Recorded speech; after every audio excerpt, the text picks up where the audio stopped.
Isang estudyante naman po ang patay samantalang 6 ang sugatan sa salpukan ng 3 motorsiklo sa barangay Parista, Lupao, Nueva Ecija. Sa viral video, makikitang nakahandusay sa kalsada mga sugatan at dagdugoang mga estudyante na sinasabi pong walang mga suot na helmet nang mangyari ang insidente.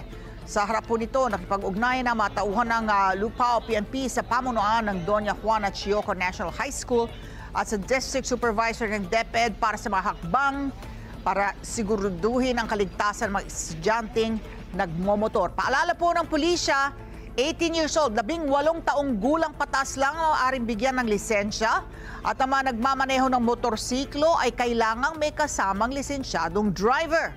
Samantala, nagpaupod na rin ang pakikiramay si Lupao Mayor Glenda Pader Romano sa pamilya po ditong malagim na trahedya at tiniyak na pagpupulungan ng kaukulang mga ahensya at mga opisyal ng eskwelahan ang mga hakbang para hindi na maulit ang ganitong aksidente.